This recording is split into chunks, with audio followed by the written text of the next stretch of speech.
دلته په امریکا کې به کله کله وګورو چې یو خیرمار به د سړک په غاړه ولاړ وي، خو زما اوس نه به ښه لباس کړی وي، تورې چشمې مې هم په سترګو کړې وي او انرژي ډرینکس مې هم په لاس کې نیولي. ته به حیران پاتې شي چې ظالمه دا دې له کومه کوده دومره ښایسته لباس. یا یې حیرانتیا ځواب دغه ډونیشنز ډمپسټرز دي.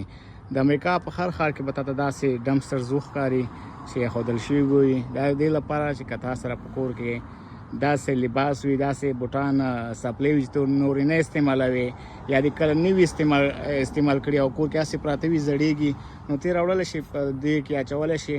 نو دا چې بیا دلته چا ایښودي دي زیاتره چې دی خیریه ادارې چې دي نان پروفټ ارګنایزیشنز هغوی دغه ایښودي دي، نو هغوی بیا په ضرورتمندو خلکو باندې تقسیموي. نو دغه ډونیشنز ډمپسټرز به تا ته په امریکا کې په هر ښار کې وښکارېږي چې د دې لپاره ایښودل شوي ته پکې جامې